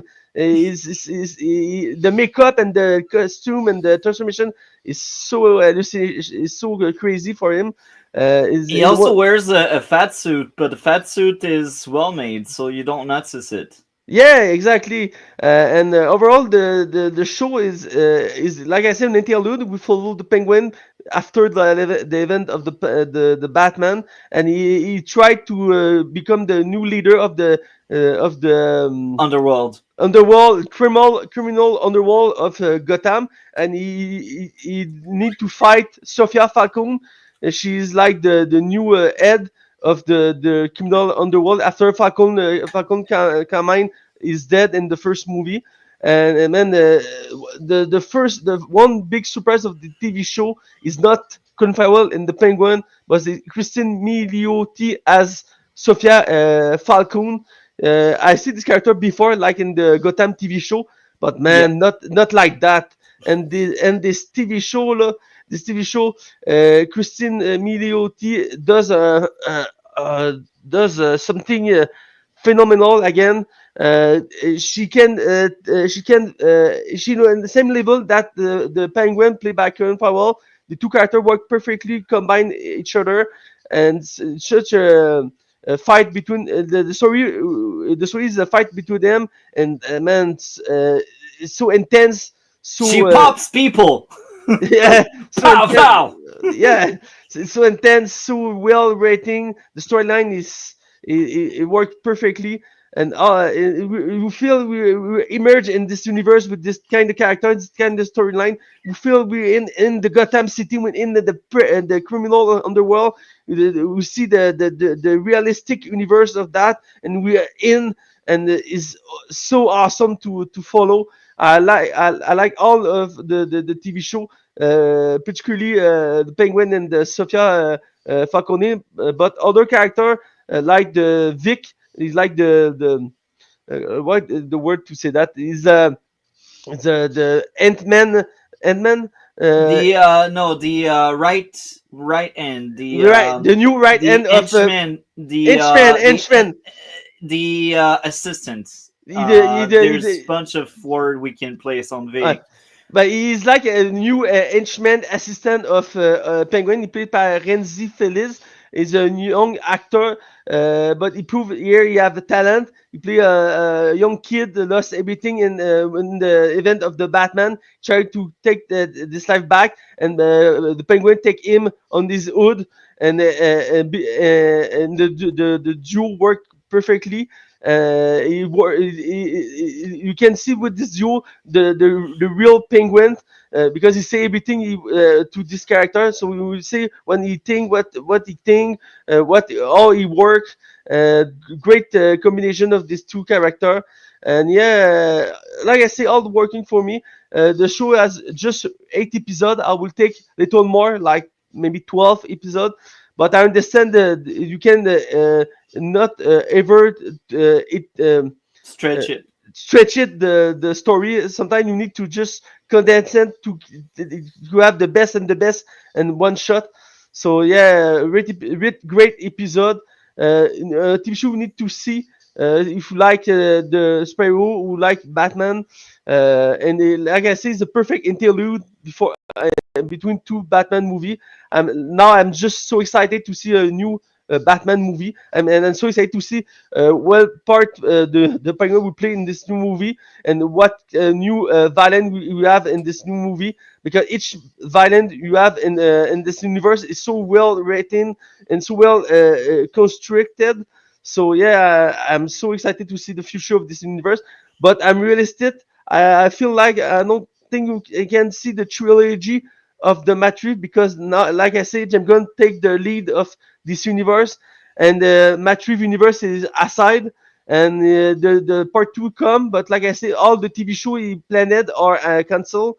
So I hope that Maybe not. Don't close off anything, because I think with the Penguin success, and if the Batman 2 is also successful, maybe we will get lucky and get another TV show between Batman 2 and 3. But that's only if Batman 2 is successful, because I don't think they will spit on money they could easily get.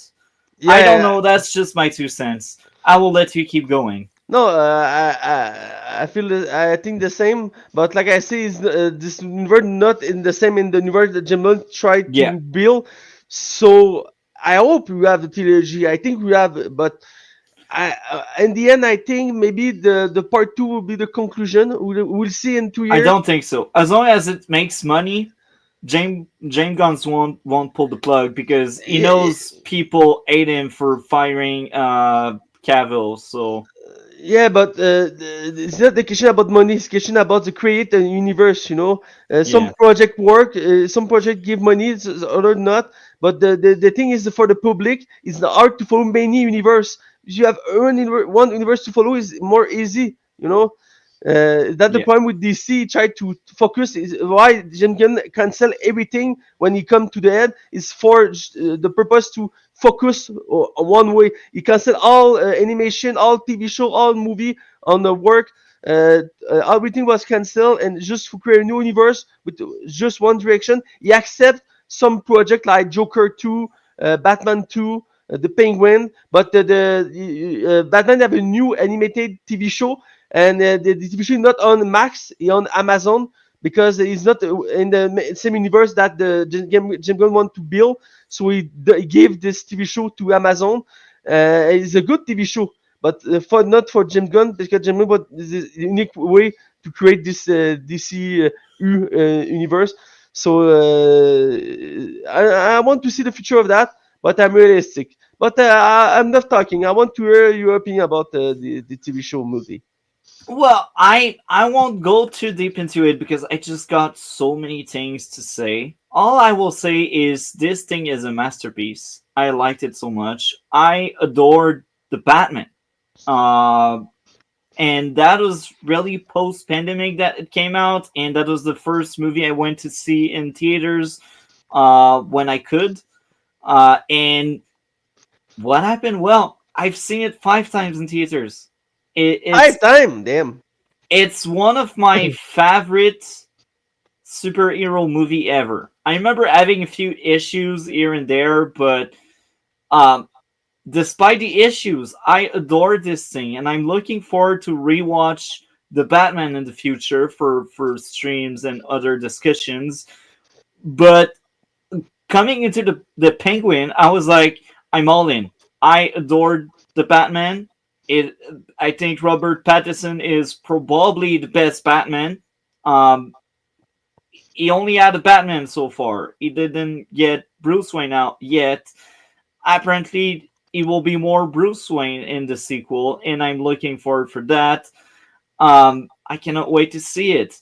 But the Penguin, I think, despite the Penguin and Sophia Falcone being the two characters that carried the show on their shoulders, I think Vic is the viewer.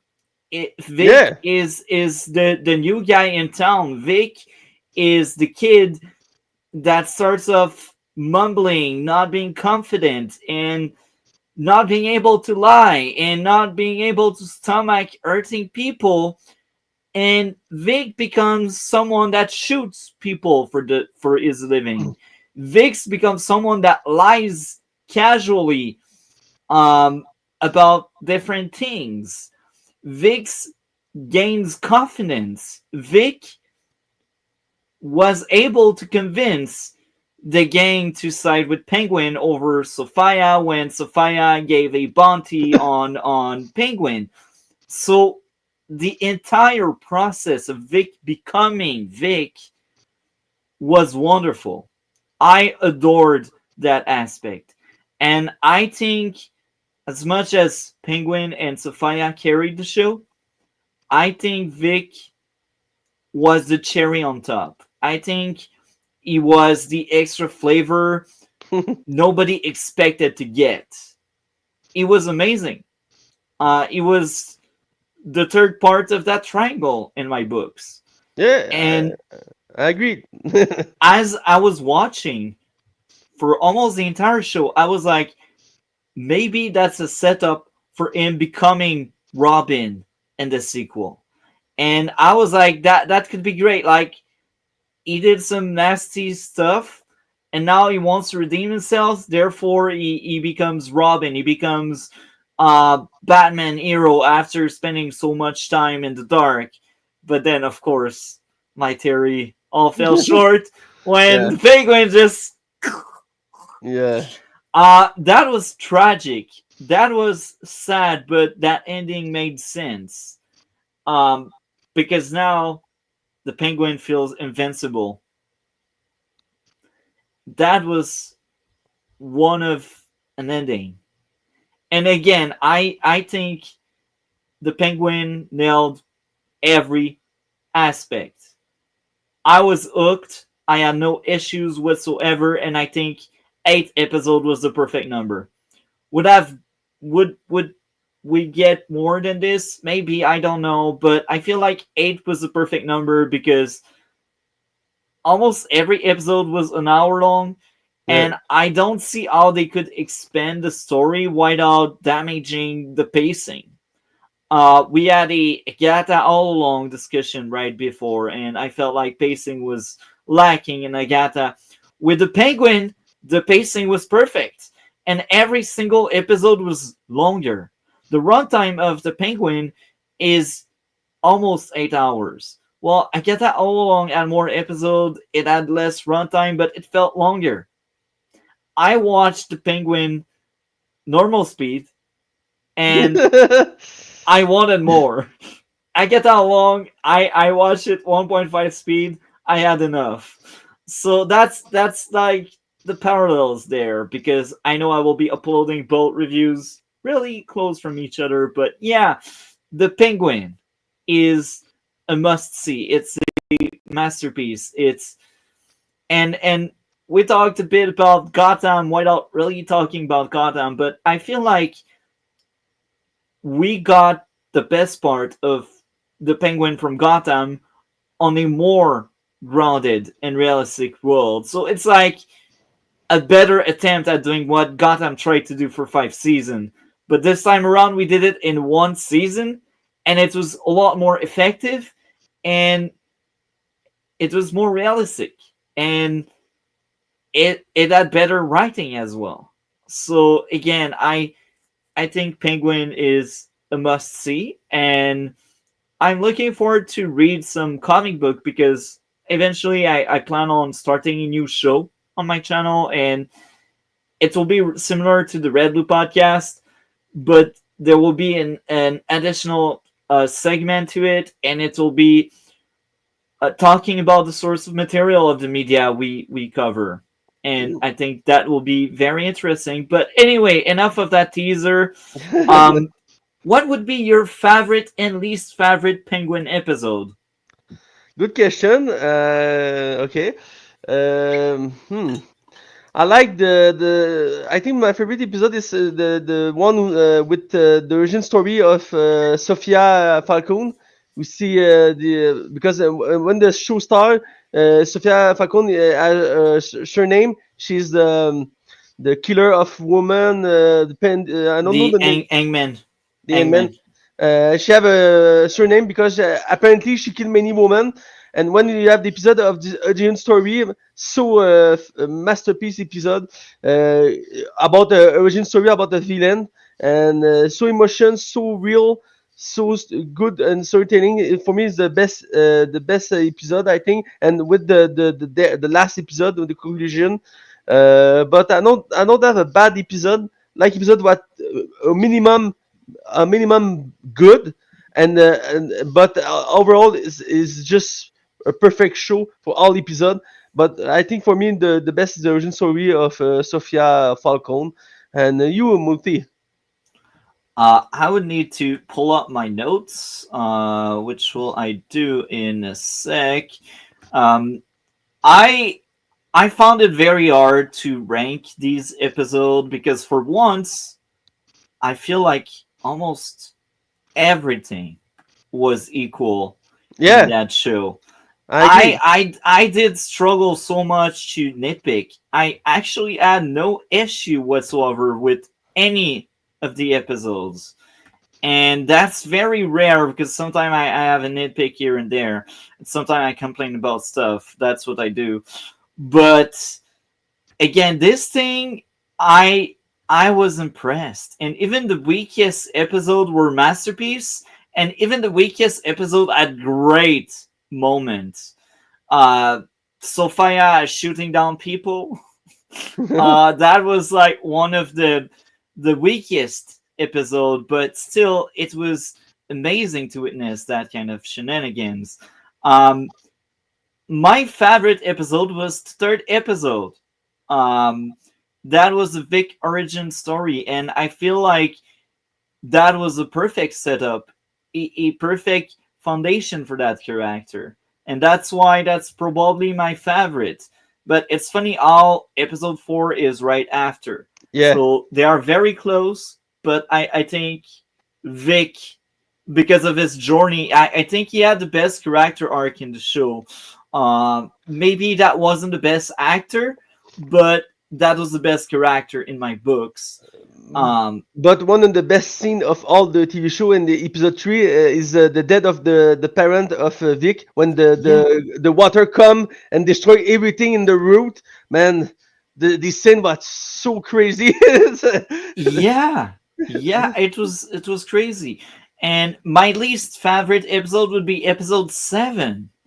And again, I will repeat myself. Even if 7 is the weakest, it's an amazing one that had great moments. And now I try to find my notes. Yeah, I found my notes about episode 7. Weakest episode this season, despite having great moments such as Sophia call with Penguin and Salvatore death. It ends on a cliffhanger. Sophia just blew up a lab, a substance lab, to remain YouTube friendly. Um, how can we say it's a bad episode when it ends like that? Yeah. We can't. So even if I think that was the weakest, that was a great one. Um, what would be your grade out of 10 for the Penguin? Except if you'd like to add more. No, I will give my score. Like you say, and I agree, this is a masterpiece. You need to see this TV show if you like superhero thing or just you like Batman in general. Or Uh, gangsters. Because to Gangster. be honest, we don't really see, outside of the lore around the crime families and the city itself, it's not really Batman. It's more like Sopranos with a guy that walks like a penguin. There is an example I want to say.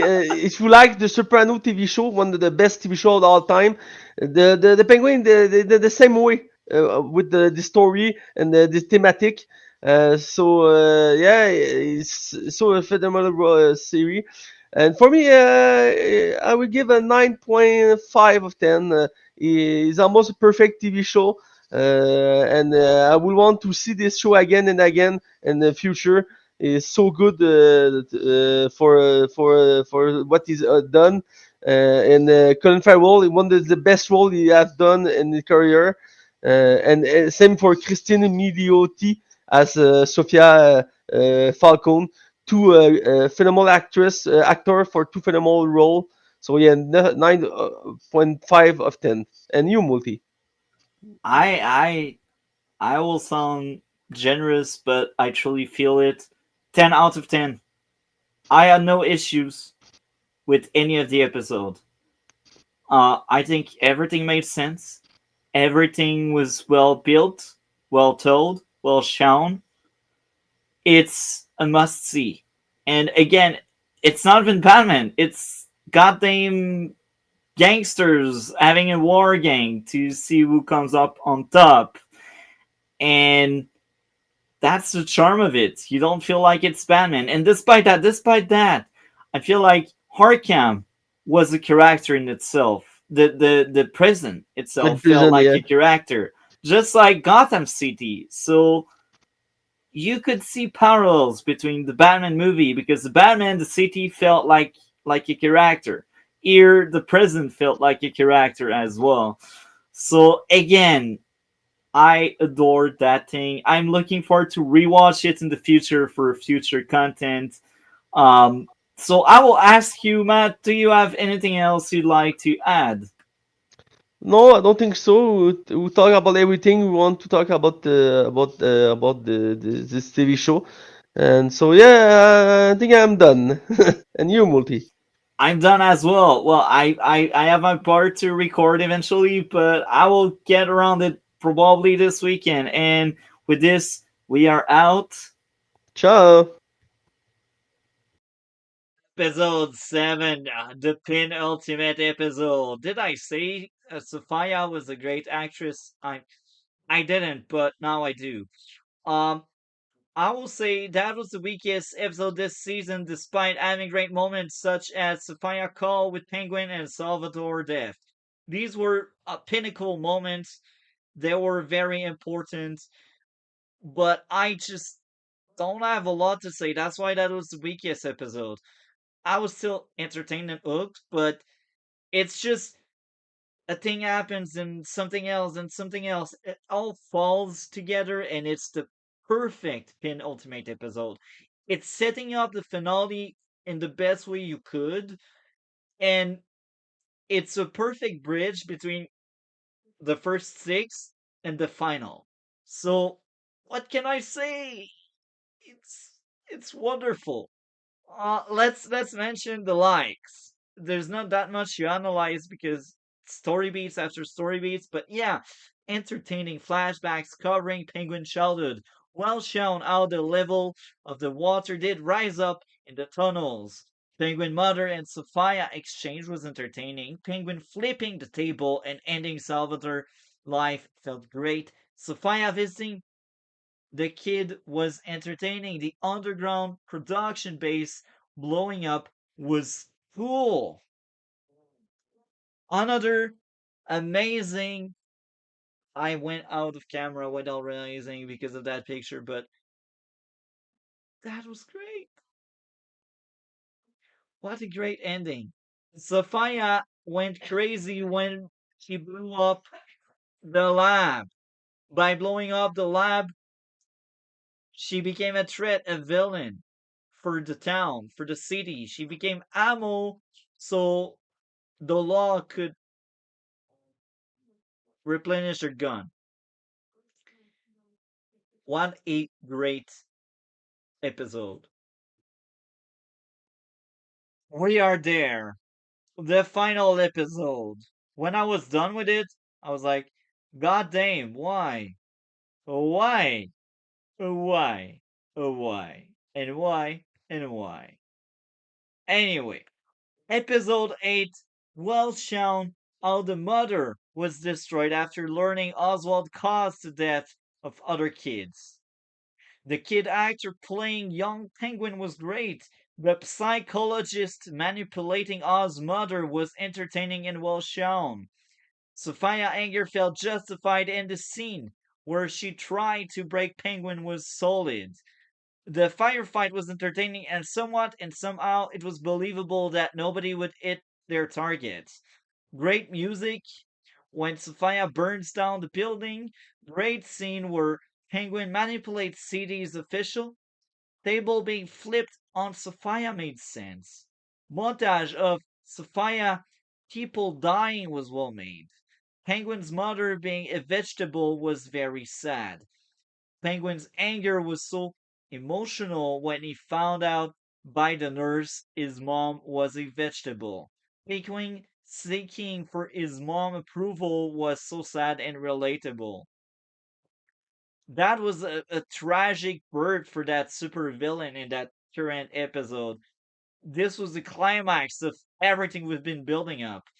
Penguin is now some of the king, one of the biggest guy in town. Everyone knows him. He reached his goal. That's the end. But there's more. There's more. There's always more because that story has so much layer. Interesting story brought by Sophia having parallels with Penguin ending his brother's lives. Vic becoming more assertive was amazing character growth. Vic pep talk to Penguin was wonderful. Hilarious how Penguin twist the truth to fit his agenda. Vic's lying about the mother knowing Penguin did everything for her was a great payoff. Penguin's ending Vic's life to protect himself from future attacks made sense. Penguin's living his fantasy about his mother being proud through his transactional relationship with the streetwalker was sad and tragic. Now you understand why she has wig. Now you understand why Penguin wants her to wear that wig. It's sad, but in a very weird way, relatable. The Penguin is a realistic TV show with very human people in a story of fiction, but these people are more real than actual people. I love this show. I'm looking forward to rewatch it in the future for sure. It's one of the best DC thing we got out there. And eventually on a new show I will be having, we will study the source of material and we will review this show again because this show deserves it. Here is a small talk about the overall season now that we broke down each single episode. I wished I did weekly reviews for that thing, but hey, we got a massive review and that's fine. That was worth the wait, hopefully. So here is how I rank all 8 episodes. In first place, we got episode 3. Second place, episode 4. Third place, episode 1. Fourth place, episode 2. Fifth place, episode 5. Sixth place, episode 6. Seventh place, episode 8. And last place, episode 7. Despite such a ranking, I do think the entire thing was peak, was solid from start to finish. It was great storytelling, great characterization. I have no issue with any of the episodes. They're all 10 out of 10. And I was so hooked and entertained by this thing that I'm sure that when I rewatch that thing, I won't even know which episode I like more. Maybe I will find more issues because I will know exactly what's going on and I will understand the universe, the characters, and the story. Maybe I will be able to poke holes in it. Hopefully not. But if I'm not able to poke holes in it, then maybe I will swap some of these episodes around. Because it was wow. What an experience. The best show I've seen in years. the best season I've seen in years. And the closest thing I had from that was also coming from this year, which was the Fallout TV show, the first season. But even there, I do think the Penguin is superior because I think they have roughly the same episode count, but I had no issue. Like I can't tear it apart. Fallout, I had a few issues here and there throughout the journey, but here with the Penguin, nothing. It's just something else. Now, here are a few things to say about the entire season. Vic's growth into believing in himself and being able to lie made sense. Sophia truly becoming a villain because of her upbringing made sense. The music and action were also great. Penguin's rise to power felt earned and great because so many things didn't go his way. He needed to improvise and to be really smart. Penguin ending Vic's life to protect himself was an amazing ending. This show is strong. It hard so many notes. I felt things. It's a masterpiece. It's a 10 out of 10. That was the conclusion. Hopefully you like that content. Like, comment, and subscribe. Usually I do like movie reviews, but hey, this time around we got a masterpiece. So what can I say? See you next time.